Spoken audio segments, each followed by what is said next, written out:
Jeg har skrevet blodpølserett, og den litt vanskelig å lese på norsk, men jeg kan si de ordene jeg sier på samisk. Det kjesemage, blindtarm, bladmage, tynntarmen, tolvfingertarm, isterdekke, nettmage, endetarm, blodklubb. Det det diktet. Doggy, doggy, laga, laga, doggy, laga, doggy, laga, laga, doggy, laga, doggy, doggy, doggy, laga, laga, doggy, laga, doggy, laga, laga, doggy, doggy, doggy, laga, laga.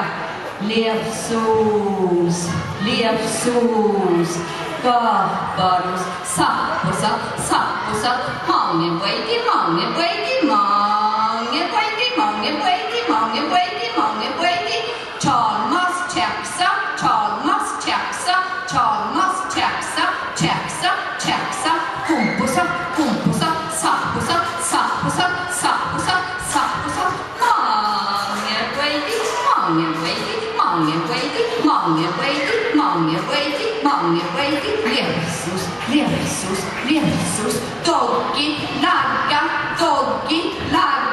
tjeksa, tjeksa, chalmas, chalmas, mangemuigi, mangemuigi, sapposa, sapposa, gaparos, gaparos, levsos, levsos, levsos, levsos, levsos.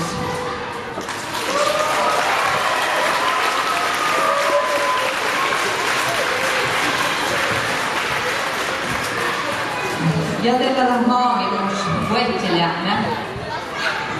Og den siste det handler om å jage rein inn i reingjerdet. Og den har jeg heller ikke på norsk. Men jeg har samlet ord jeg har hørt mens jeg vokste opp.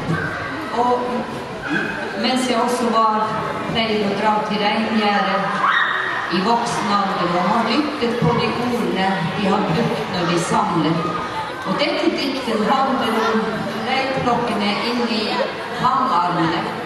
Der det veldig mye stress. De som har vært og samlet rein, de kjemperedd for at flokken skal snu. Så dere som ikke forstår norsk, dere vil nok forstå hva som skjer.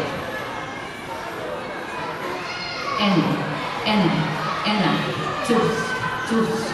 Sus, enna, sus, enna, sus, sus, sus, enna, enna, enna, enna, kish, kish, kish, kush, kush, kush, kish, kush, kish, kush, kish, kush.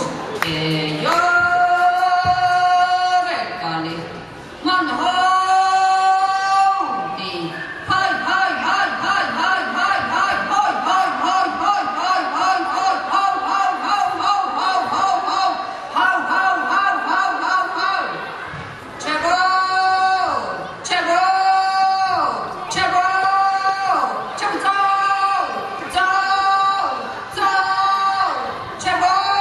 hei,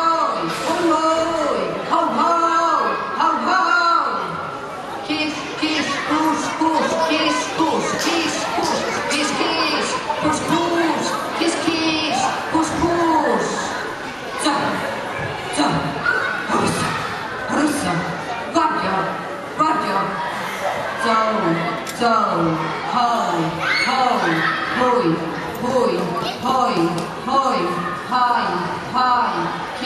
hei, hei.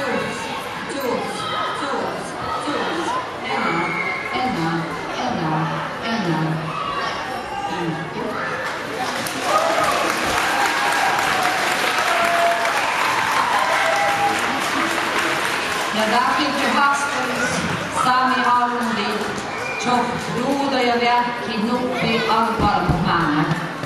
Och detta dikt är med detta dikt uppförde samlet till att samla hjälp och samla in pengar till ett annat urfolk. Inte tack.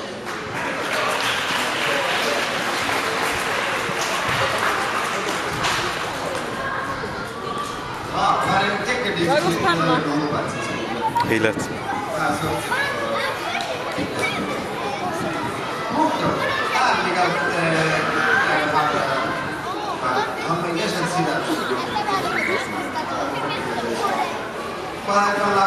Bongg Ante.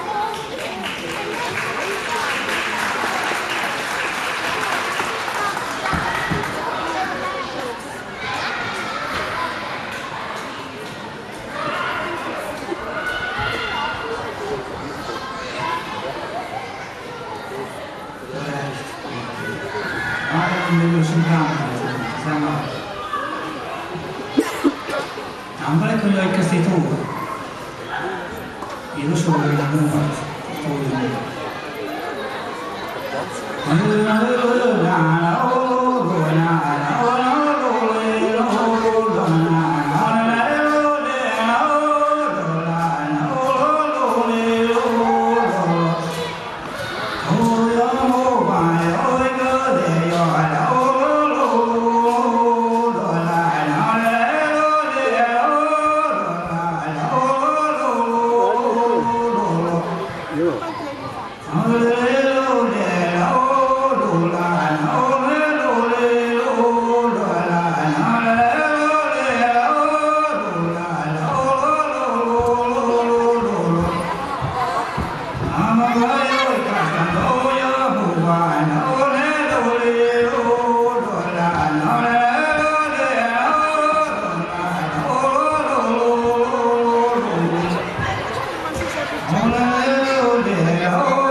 Di